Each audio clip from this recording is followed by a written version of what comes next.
I caught it on camera for you. We're ready. You ready? Are you recording, Jin Pal? Yes. Nice. It's cold. Oh yeah, no, there was.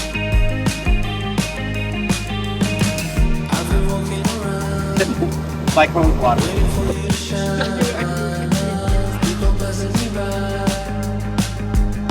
Does it feel like I belong? Trying to keep it alive, always on your side. For a better confirmation that I'm heading for the station. I can feel love is real. Now you try. If you're willing to just come along with me. Hi, I am Brandon Pierce and I am a student at Westminster High School in Westminster, Colorado.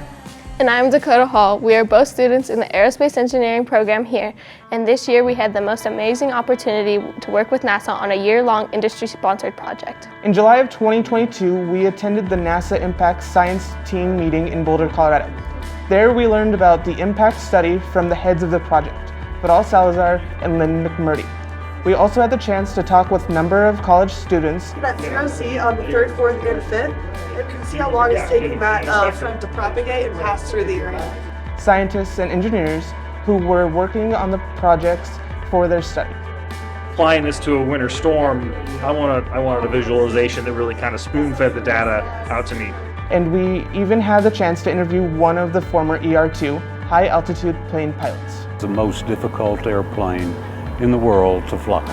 We listened and observed as they presented their findings on various topics. The science discussed was incredibly detailed and high level, but we did our best to try and understand what they were talking about. The second panel shows you the Doppler velocity, and it folded over once. I estimated that it was about 10 meters per second or more. We spoke to several college students who were presenting their projects to better understand how we could one day make our own path to join NASA. And where it does that, we actually see the smallest and most dense particles in a microscope. The opposite of what we expect. All in all, this meeting helped set the tone for the overall project we were embarking on. We learned about the high-altitude ER-2 and the P-3 Orion that would fly in tandem pattern to collect data. What we didn't know was that one of us was going to get the chance to fly on the P-3 alongside the NASA crew and scientists. That would turn into an opportunity we would never forget.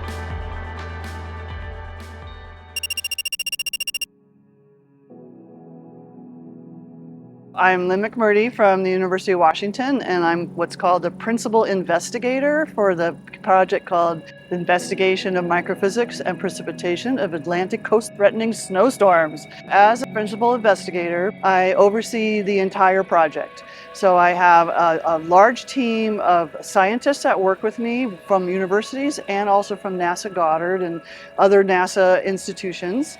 And we do everything for this project. We are designing how to do the observations or observational strategy, how to analyze the data, how to make new scientific breakthroughs with the data. I also was very involved in the planning long before the project came along. So I almost do everything, but I let other people do all the nitty-gritty, and I get to see, kind of stand back and let the great team that I have do all the real hard work of the project. So the project is IMPACTS. I'm the scientific project manager for this campaign. So IMPACTS is a campaign that is managed by NASA, and we're trying to understand the microphysics of precipitation, specifically snow, the snow type precipitation. So IMPACTS, is a multi-agency, multi-facility campaign. We are deploying all the way from people from all over the United States, and we have some international collaboration as well. But we have universities throughout the United States participating in this campaign. They bring their expertise to the campaign. They bring their instruments. They bring their students. They work with us to collect measurements of snow-related events. My name's Aaron Pina. I am an associate program scientist at NASA headquarters in Washington, D.C. I help in the running of NASA Earth science programs. especially related to weather. If we think about some of these measurements that are required from the planes, we think about, so on the wingtip, they're called wingtip probes. The probe is what's used to measure cloud droplets. So if we think about the size distribution of which the CDP, the cloud droplet probe, occupies, that range is something like 2 to 50 micrometers. Mechanical pencils are either 0.5 or 0.7 millimeters in diameter. That's the lead in that diameter. That 0.7 millimeters is 700 micrometers.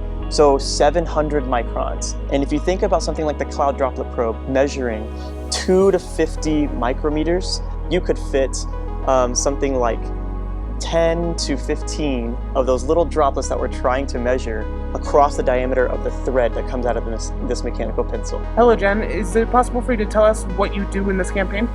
In this campaign, I am coordinating the airplanes, trying to get them flying over the same stretch of real estate, looking at the same snowflake that's falling in the storm.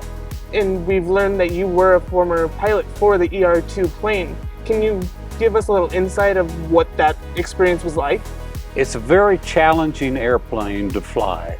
The airplane book Jane's, which is a reference for airplanes, describes it as the most difficult airplane in the world to fly. There's only one pilot.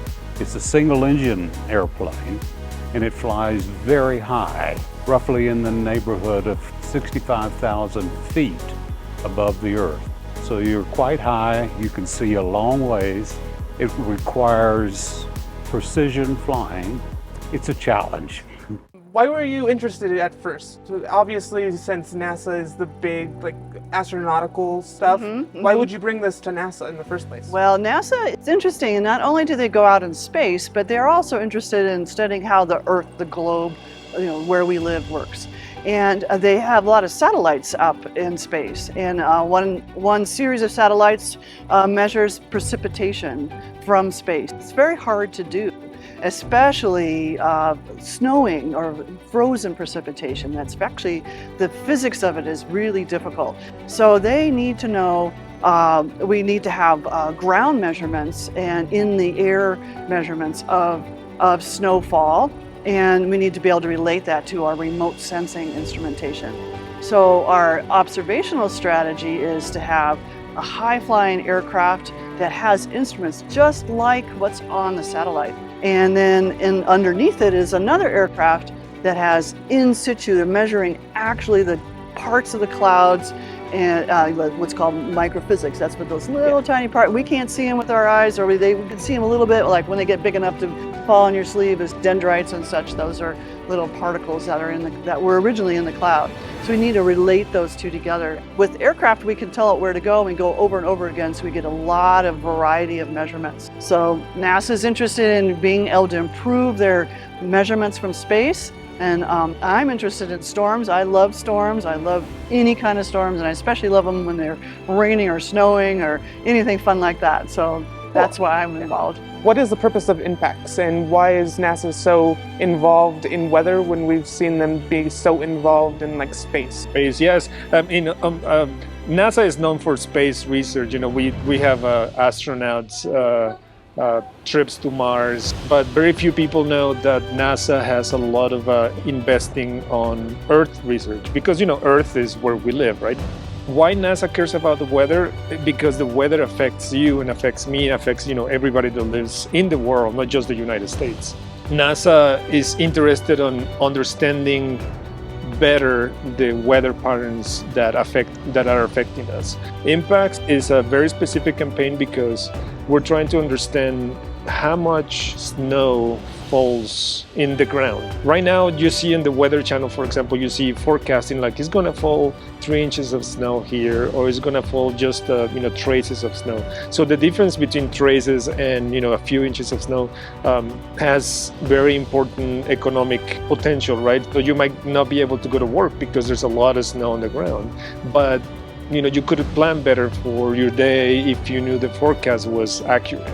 So what we're trying to do with impacts is improve the way that we're forecasting the snow to improve, economical improvements, like, you can plan for there better, logistics, people, that are moving people across the United States, aviation safety. I mean, there's the outreach of this campaign is very, very broad.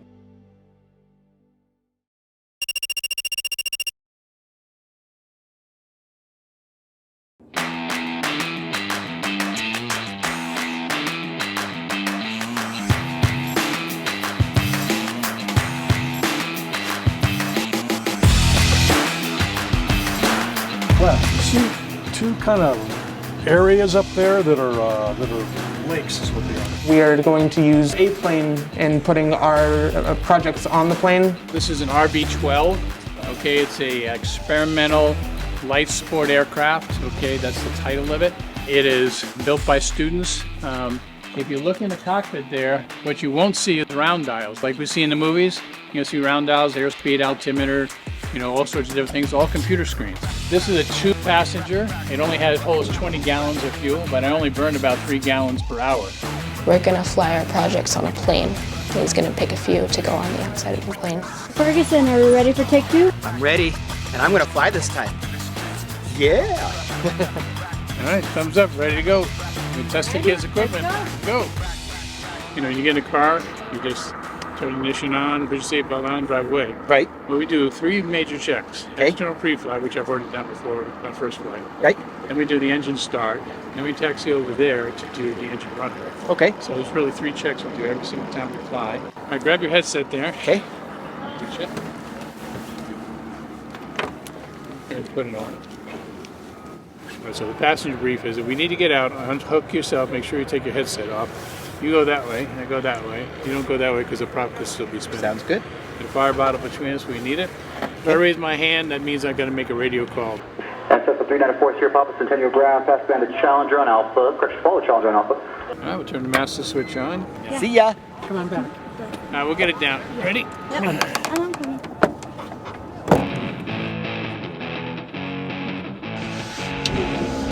With the fuel pump on, just track the throttle a little bit.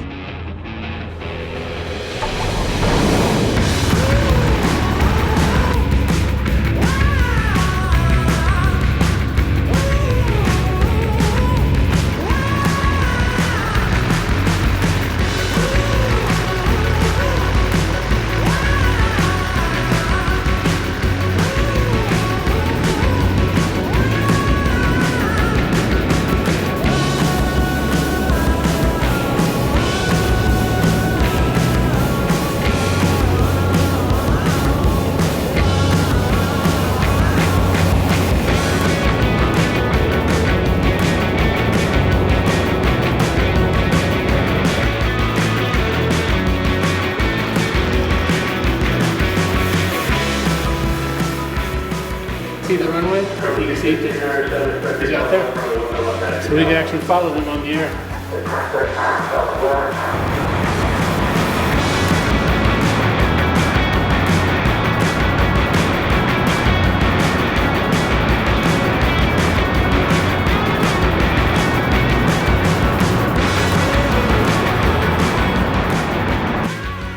Oh, see this other airplane? Watch this. Southwest Airlines flight in 1860. It's a Boeing 737. He's at 9,100 feet. He's doing 257 miles an hour. He's going into Denver.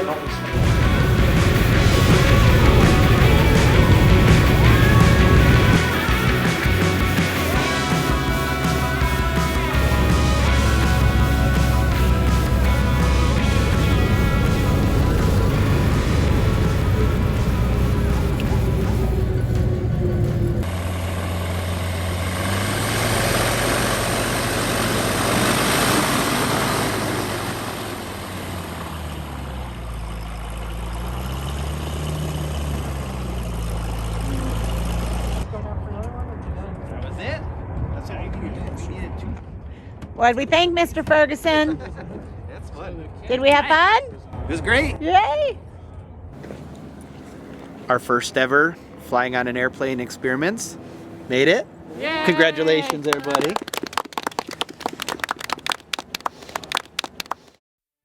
Hi, I'm Levi Hallberg, and like Brandon, I'm a student in the aerospace engineering program here at Westy. Our first trip with the NASA Impacts project came in December when Brandon and I, along with Mr. Ferguson, Ms. Wilson, Mr. Williams, and the video production crew, caught a flight to sunny California. We landed in Burbank and we were able to spend the day getting to explore Los Angeles. There's a cool part of the trip where we got to drive around and see some major tourist attractions in the area, but we didn't want to spoil it. Here is our video crew from the Video Cinema Arts program to tell you more. Hi, my name is Angeliska Valeva and I am a third-year student in the VCA program. Hi, I'm Giselle Ventura and I'm also in my third year of the program. We were really excited about the trip because it was the first time either of us had flown on a plane. Once we had all our stuff, Mr. Williams and the others surprised us by taking us to Hollywood. We got to walk around and see all the stars on the Hollywood Walk of Fame. We stopped at the famous TCL Chinese Theater to see the handprints and autographs. And we even saw them getting ready for a Disney movie premiere for the new National Treasure film. We also got to drive around downtown LA. We went to Beverly Hills and even drove up to the Griffith Observatory where we took lots of pictures with the Hollywood sign and the city. We never thought we would ever get to see so many cool things that had to do with our film program on this trip. At the end of the trip, we even got to go to the Santa Monica Pier, right at the end of Route 66, to see all the things happening there. We even got to put our feet in the ocean. It was really cold. So that's it for us. Back to you, Levi. That was such a cool part of the trip, and the water was really cold. Anyway, after we toured LA, we hit the road to drive to Palmdale, California to start our project at the Armstrong Flight Research Center. This is where we would be for the next 3 days, and we were so excited to get to work. Every day we drove there from our hotel to meet Vidal. After clearing security, we were allowed into a giant hangar where they stored and worked on planes used for the Impacts project. No kidding, this place was huge. They had 5 different planes inside. There were 2 ER-2s, NASA's DC-8 Airborne Science Laboratory, and the Queen of the Skies, Sophia. Sophia, or the Stratospheric Observatory for Infrared Astronomy, is a Boeing 747 SP aircraft modified to carry a 2.7-meter reflecting telescope. It was there in preparation for retirement, and we were fortunate enough to get a personal tour of this beautiful plane before it flew to its final destination at the Pima Air and Space Museum in Tucson, Arizona. That was very cool, but not as cool as getting to talk to all the scientists and engineers as they work to get the ER-2 loaded with all the scientific equipment they need for the upcoming Impact flights. Everyone was incredibly nice, and they were willing to talk to us and explain what they were doing on the project. Here we are at the Armstrong Flight Research Center. We hope you enjoyed as much as we did.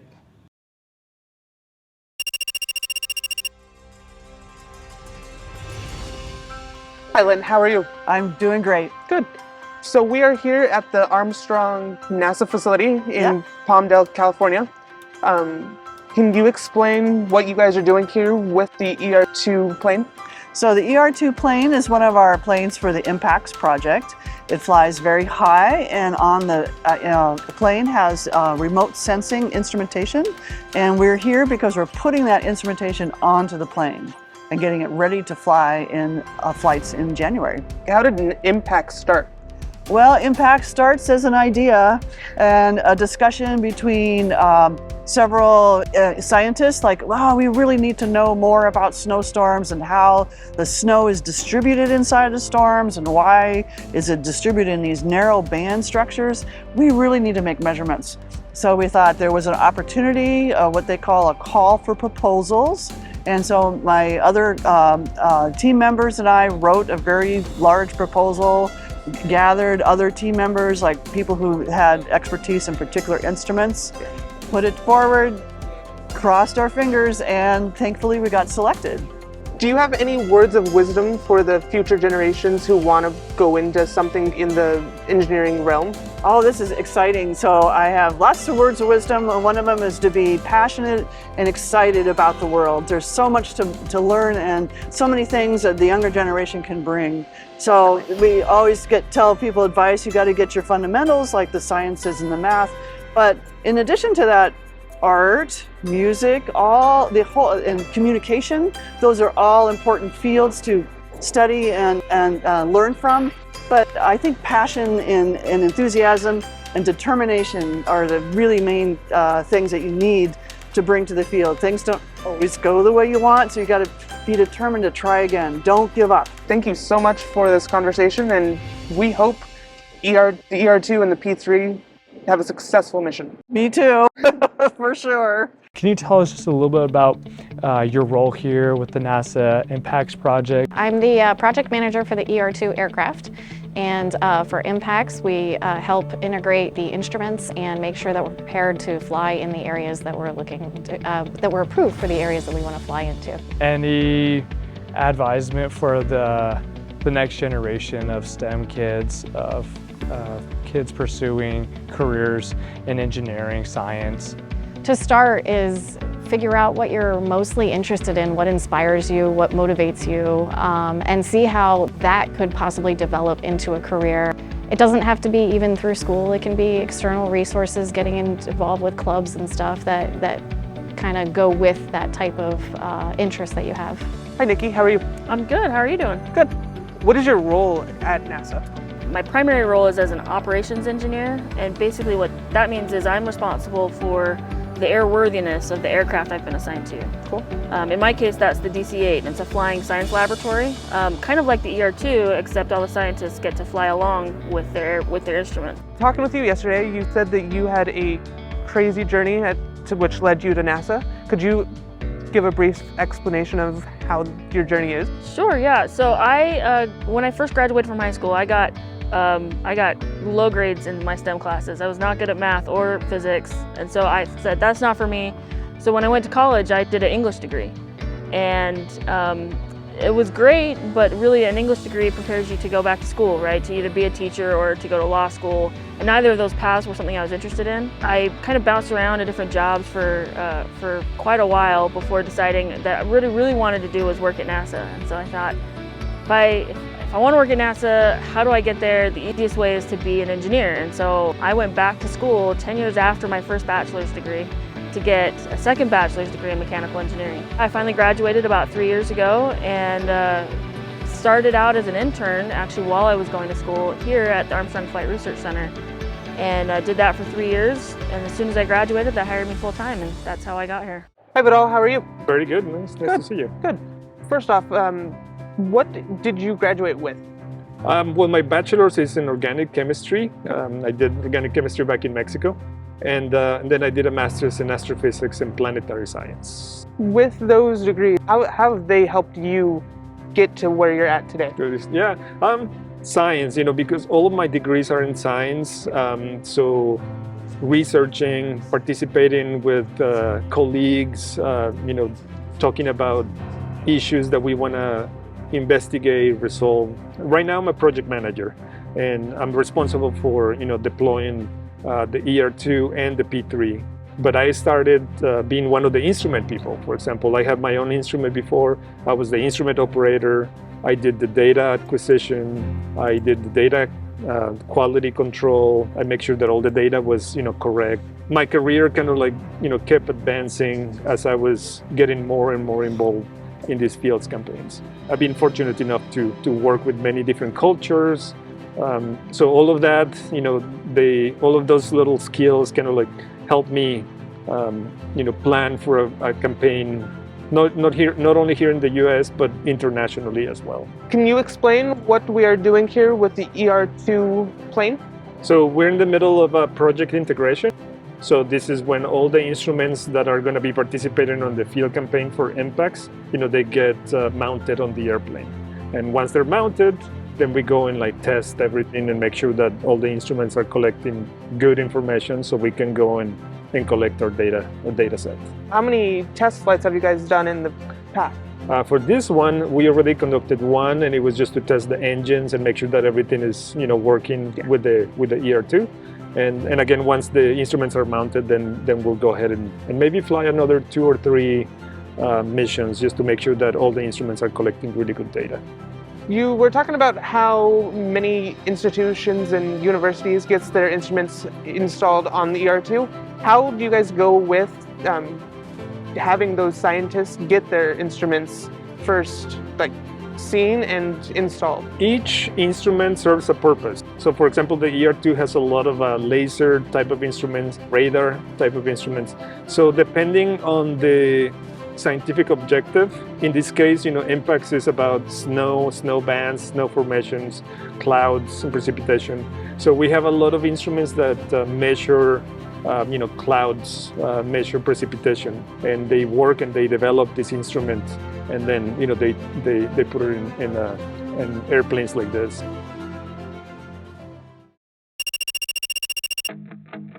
We have been doing the weather balloon launch for the last 3 or 4 years.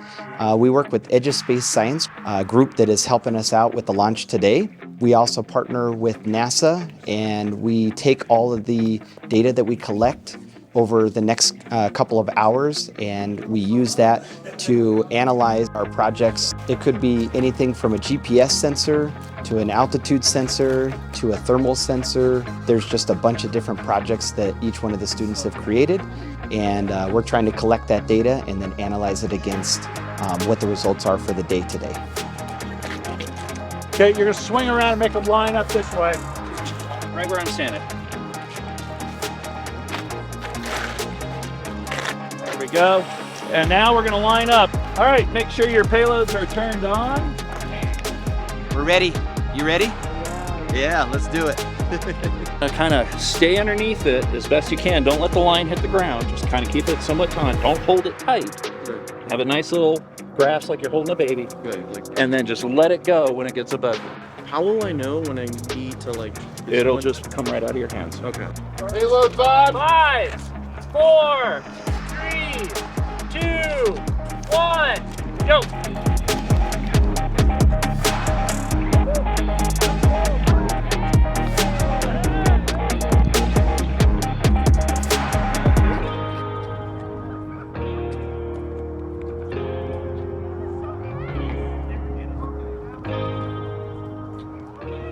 All right, nice job, everybody. That was a wonderful launch. So now what we're going to do is we are going to go retrieve it. If you are coming along for the actual retrieval of it, just make sure that you guys are following those 2 cars, okay?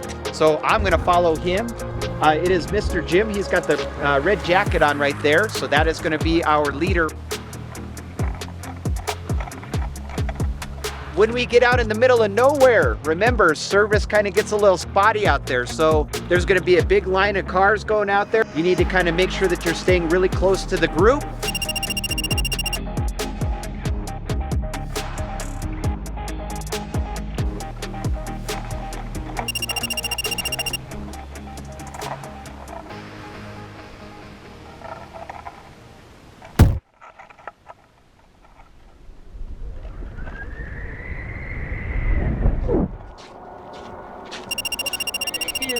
No, yeah, we should give at least a heads up. Okay, I'm gonna leave you guys here. Okay. And thank you. Yeah. So they're just gonna cut up. So there's two of our guys here. Okay. And they'll coordinate Oh, with they're you still as far as going out. Okay, great. Okay.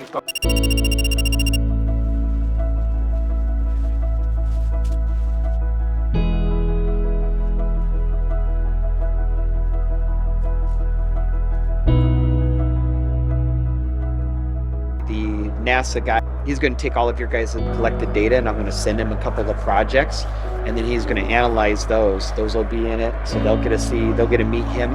How did your guys' project turn out? Pretty good, I guess. I mean, it's fine. Yeah. Nothing happened to it. I mean, something shaking in there. That's to be expected when you drop something from 60,000 feet. 90,000 feet. You guys made it to like 92, I think. Bye.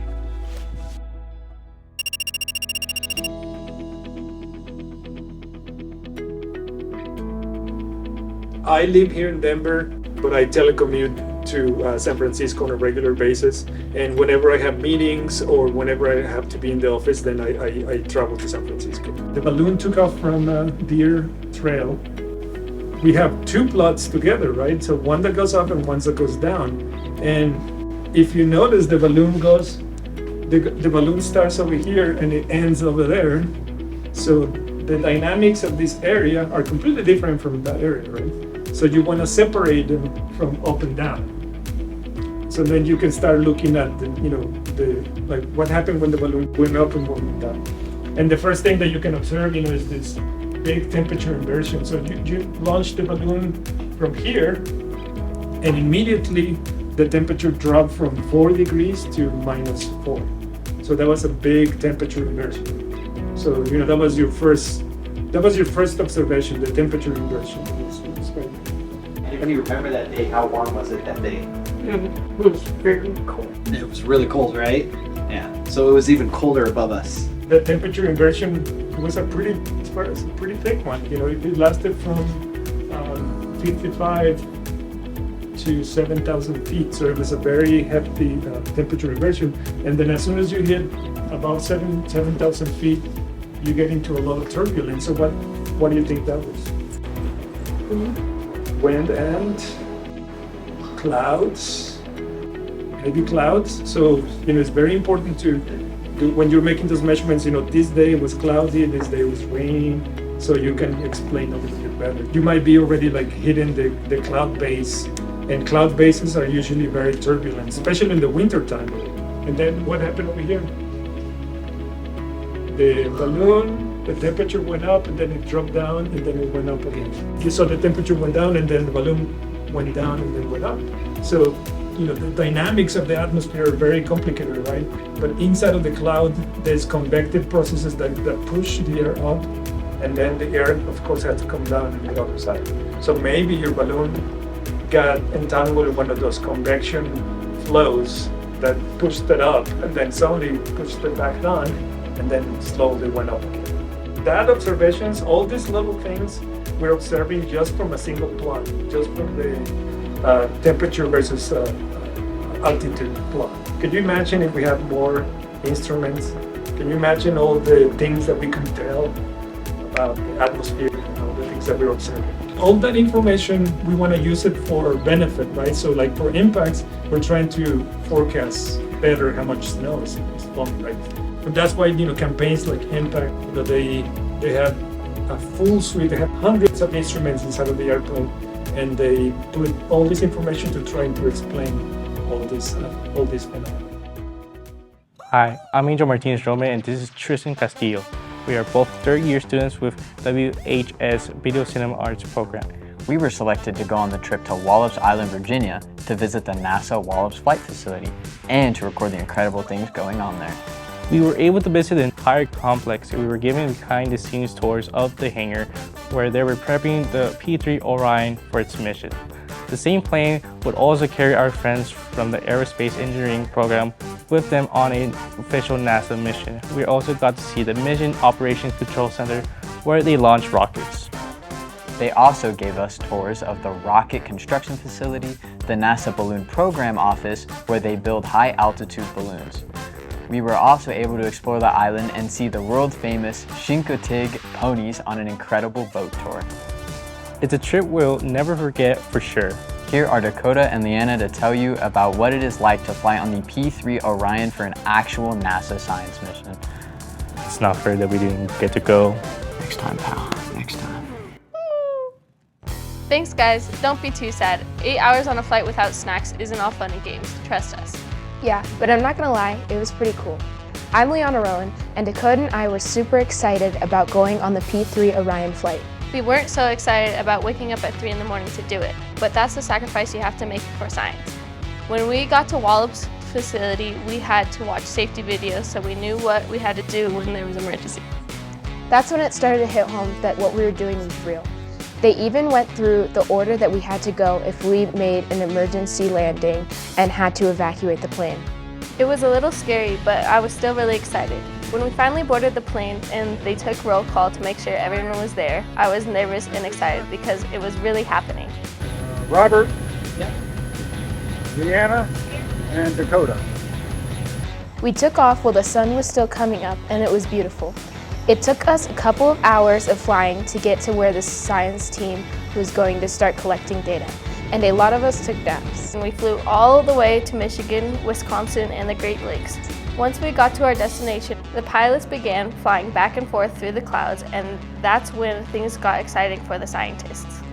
We were able to talk to the impact scientists while they were collecting data in real time, and they explained to us exactly what they were seeing with their experiments. This is when we made the connection that the Arduino experiments that we built collected the same kind of data that we were looking at. When we finally got back to Walp's flight facility, 8 hours later, we were exhausted but excited. We met some incredible people and learned more about weather, microphysics, and the environment than we ever thought possible. Everyone in our team was excited to see us back safely, and we were ready for a nap. No kidding, I was so tired. Same, but it's all an experience that I know we'll never forget. Thank you, NASA.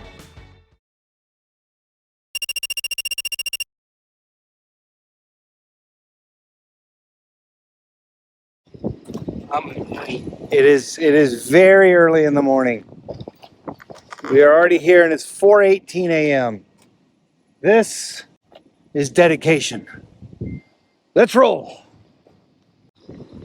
Fidel, why'd you make us get up this early? I know it's too early. It's way too early. We have morning bread here. Yeah. The coffee hasn't kicked in at all. There's the rest of our team coming. Here's home.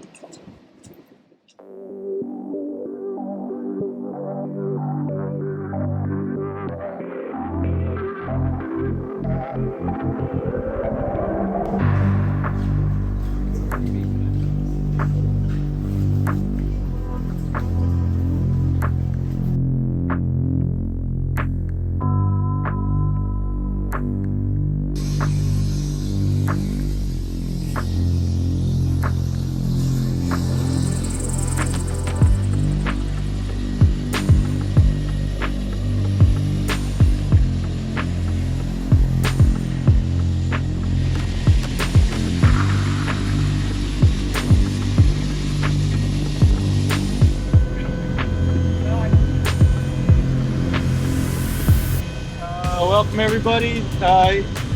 Impact Science Flight. No way.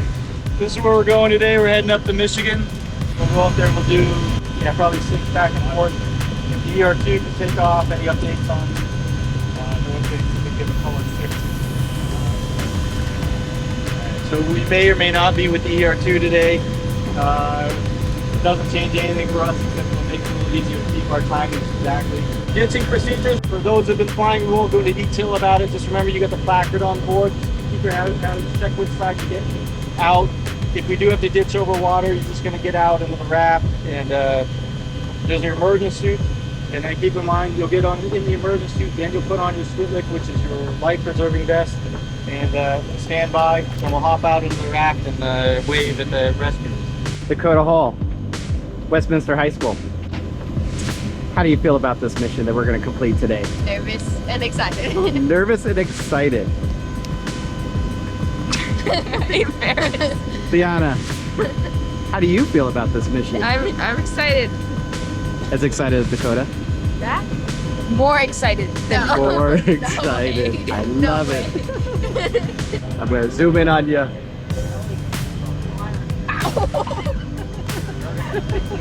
Hold on. Just so you know, if you get one of these, it went on this flight. February 23rd, 2023, we are on NASA's P3 airplane. Here we go.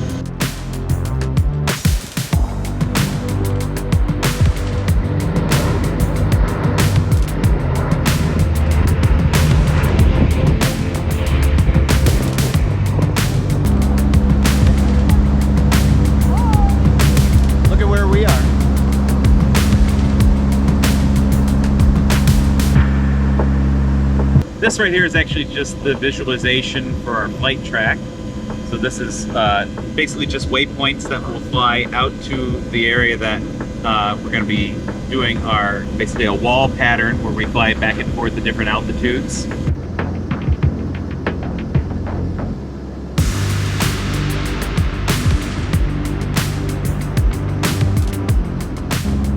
Where in the world is Dakota Hall? Right there.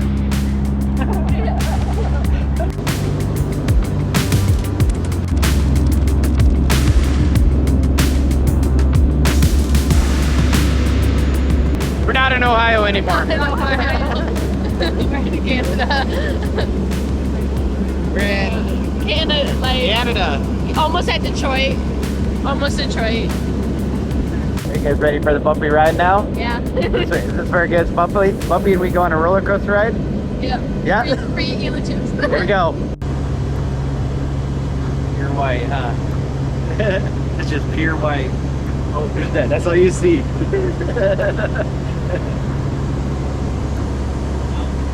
So what we're looking at here is radar returns through the atmosphere, and we're taking whatever the highest reflectivity over the depth is, and then I'm putting it onto our web display so that we know what the radar signatures are, where the aircraft is located.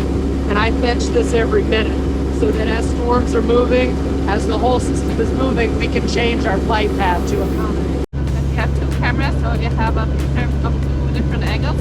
So we have a normal image and one that's kind of a reverse image. We can see a little bit more of the detail of the people. So she was just saying hers is very similar to his, but they're in seconds. So that was so this is like longer term kind of. I think so, yeah.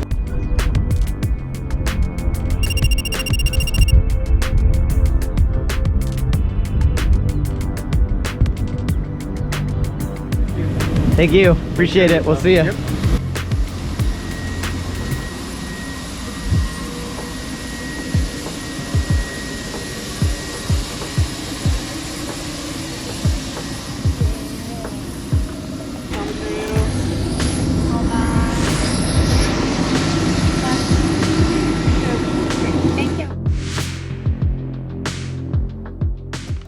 What's the difference between flying a regular plane and like this plane, like in this condition? What do you say? Well, the biggest difference is this particular project, Impacts, usually flies in weather that most planes go around. You guys probably weren't on the radios, but the ATC would say, hey, there's moderate to heavy precipitation along your route for the next 100 miles. Let me know if you want to deviate, because that's the standard plan, is to go around this kind of stuff. So that's really the biggest difference. What do you think like the most interesting thing about being a pilot is? You get to see a lot of the world. And so the things you look at in Google Maps or the things you look at on a globe or on a Mercator projection, you actually look down and you see it for real. So we've flown all over the place. I do pilot training. That's my full-time job. So I'm here to support NASA as an additional co-pilot and learn all these things that John has to say, because this is what I usually do. I'm teaching pilots how to fly. So that's where I spend most of my time. I love flying. I would say cloud surfing is the best part of our job. If you're going to be looking down at the earth, just looking down on clouds, it's like cotton balls. It's so beautiful. She's our aircraft expert, our adult supervision. Science. How would you advise these fine young ladies to maybe wind up someday in your seat? Always maintain a will to learn. I mean, it's not about the grades or the study, get an A on the next test. That's important, but it's the natural urge to go look that up, whether it's TikTok, YouTube, whatever. I still do that. I still go look stuff up. The guy downstairs will bring something up in the science, and I'm like, I don't know what a dendrite is. What's a dendrite? No, I don't. I had a very different route. I had no intention of doing it when I started college. I just wanted to go get my business degree and then go off and do that. But this is where I ended up, and it became my passion. Thank you guys for your time. Thanks for suffering through 8 hours. It was good. It was really long legs out. We were expecting so much worse. Like I said earlier, we were like, I was like, we're gonna die on this airplane. If it makes you feel better, my family, every time I tell them I'm doing this, they're like, are you gonna make it back? Oh yeah. I think we make it back. Yeah. Thank you guys for such an awesome experience today. So we appreciate it. So what made you want to get high school students kind of connected with this project? You know, I wanted to bring this kind of opportunity to you guys because it's something that happened to me as well. You know, when I was in my first year of university, I also had the opportunity to do something like this. Not at this level, because, this is a major campaign. This is, 2 airplanes. There's a lot of people, a lot of scientists. I wanted to invite you guys to be part of this because I want you guys to fall in love with science as well.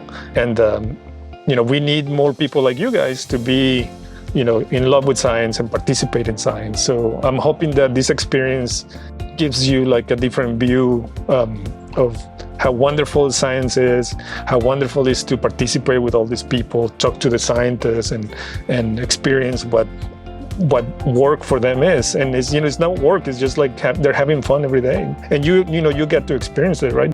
Just like how you guys were flying on the P3. We penetrated clouds. We were seeing how the cloud particles were coming into our instrument. This is a flying laboratory. We're flying, we're taking samples, we're not mixing things, but we are making real-time observations, and that really got me excited, and it still gets me really excited. I'm really happy to participate, and I'm really happy that you guys were able to participate in it too. Yeah, I definitely feel like that more interactive experience is really what gets you wanting to do and learn more about this kind of field. It was my purpose to bring students to this campaign to make sure that this experience gets translated to you guys. I kind of saw you in the summer earlier in the Boulder trip, and I noticed that and like also yesterday, there's obviously been a couple issues and things that didn't go as planned. So I want to know, like, what kind of is going through your head when things aren't always going as planned? Oh, that's a tough thing. First, your mind goes blank, like, what happened? And then you have to calm down and think, okay, what are my alternative plans? So you do have to think on your feet, and luckily I'm not alone. It's not like I have to think of everything and I have to make all the decisions right now. I usually look to the rest of my team, especially the mission scientists, the other scientists who are like, what can we do instead? If we can't fly when we want to, but we can fly this other time, what kind of science can we get? Okay, we can get something good, let's go then. Even though it's not my favorite time, so that could be one problem. We could have a problem with the aircraft. We designed before we started the project what we call a go, no go chart. So there are certain criteria that need to be met, and if they're not met, then we're not going to go. And that does include particular instruments have to be operating. It's a hard thing, like to be faced with something less than ideal, but we still go ahead and try to make the best of what we can work with. And you actually get to experience a little bit because you flew. We took off at 4 in the morning, I remember. We took off at 4 in the morning. I mean, getting up at 4 in the morning, getting ready to go fly, getting ready to go and collect your measurements at such an early time. It takes some effort. But you guys showed up over here and super excited and willing to do everything. It's just it's a great commitment to science. Did you have any good conversations when you were flying? Like there's instruments, people were collecting their samples, they were seeing what was coming into their computer. Did you have good conversations during flight? Yeah, the whole experience overall was really amazing. But I got to talk to a few of the scientists that were using kind of their instruments to study what we were getting while we were flying. And I got to talk to someone, they were studying basically like the particles in the snow and like all this other cool stuff. And they talked about also how there was like water in the air and it was below zero and somehow it still like wasn't frozen. And that was really cool also. And then we talked to a few other people, and it really reminded me of the kind of projects that we got to do in class with our Arduinos. Very cool. I think it's very inspiring as a woman to see other women in this control environment. So what words of encouragement do you have for our generation and for women and girls trying to get into these STEM occupations? Yes, I'm so happy that you feel it's inspiring. My own career had many moments like, do I keep going? This is so hard. And I kept thinking, no, I need to stay here. You never know where I can do next, and maybe it'll inspire the next generation. It takes a lot of determination and perseverance and being able to deal with things not going your own way. I also found along my pathway, you just keep talking to other people and identify others you can work with who treat you with respect. So it wasn't everybody that was like that, but I did find the ones that did. And I said, I'm gonna work with them. And so I don't feel completely alone and lost in this. So find your peers. And what's really inspiring to me is when I look at your generation, there are a lot of women among there. So there's a lot of people who can be supportive. So, and it can be any gender, any person of any background can be a supportive person, and just find them and work with them. And so my advice is takes perseverance, do the best, do the much background as you can to be strong so that you're a good scientist, you're a great scientist. Don't give up on that part, but look for others that you can talk to and lean on to support you in those tough times. What do you think your friends in back at home are going to ask you for this experience? I think they're definitely they're gonna be like, what did you do out there? Why did you go? And I know they won't really understand everything I tell them, but I'm gonna definitely tell them I got to fly on this really amazing plane and meet lots of amazing people who are doing things that I'm doing, but in a much larger scale. Yeah. And it's really inspiring to see That's that. awesome. That makes me feel really, really well. And I think it's a mission accomplished for this, this experience for you guys. So I'm really happy that you guys had a good time. And, this is not the end. You're just in high school, so you're just finishing. And I want you to remind everybody else that there's opportunities. This is just one of them. As you advance in your career, as you advance in, finishing high school, getting to college, there's opportunities to participate in these type of campaigns. There's opportunities to do internships with scientists. Did you talk to any of the students that participate in the campaign, like one of the PhD students or? We talked so before we went on the flight, I think the first day we were here, I talked to someone from the University of North Dakota. North Dakota, yep. Yeah, and she was just telling us about how she's collected all this data and all the flights she's been on and stuff. Mm-hmm. So that was really cool to hear about. So her, for example, she's going to be using that data to write her PhD thesis. And her name is going to be in scientific publications about the data that she's collecting over here. So that's how scientists kind of build their own reputation in the students. So that this experience can be on your resume, and it will help you open the doors to science and opportunities as well. Do I get to ask you questions? Yes. Yeah. Do you have any questions for me? Yeah, sure. You and also your colleagues. You're in high school now, and that's a time in your life where it's 1,000 directions to go. So has this project helped you think about where you want to be next? Before this project, I wanted to be an aerospace engineer. I've always wanted that. I've always known that. Yeah. So, but this definitely has for sure put me in this just makes me want to work for NASA even more. I love this so much. Great. And this has really shown me, it's been so inspiring and yeah, it's just so cool to me. Yeah, and there's a lot of directions to go. There's a lot of different ways to work for NASA. So aerospace is one of them. Yeah. You can design satellites. You can be a scientist. You can do anything. This campaign and being here has really showed me that it's not really one box. It's you don't have to fit in this one box to work for NASA. You can be anyone. You can be a pilot. You can be a scientist. You can be literally anyone, and you can make balloons. Yeah, you can make balloons, and you can work here, and it's just so inspiring. And Right. It is hard work to get there, and people often get scared of the math and science. Oh, that's so scary, but don't give up. I mean, when I teach these kind of things or things that require math and science, don't think if it's not easy, it doesn't mean you're dumb or something. It just means this is a tough topic, and you'll have to go after it over and over again. You'll have a lot of frustrations, but don't worry, you'll get there. And you can actually do filming and writing and be a journalist and be part of NASA. You can have a background in art and you can be part of NASA. Those backgrounds, which we think of as liberal arts, those are strong and necessary background too, and lots of ways you can use that. So I'm looking forward to seeing you either behind the wheel, behind the whatever they call that. It's not a wheel. It's all these different things that operate the aircraft. Maybe you'll be a pilot. You never know. So, excellent. I'm thrilled that you guys all came, and hope that we're inspiring more than just you guys, but everybody. Thank you for this opportunity and just thank you. Okay, great. Thank you too. While I've been here, I've noticed a lot also is like the people who work here, it definitely wasn't like a linear path to NASA. They started somewhere totally different and they ended up here, but they really love it here. Yeah. And I think that's just really amazing. It's true, you know, I mean, I come from Mexico and I remember seeing the first launches to the space station, to the moon.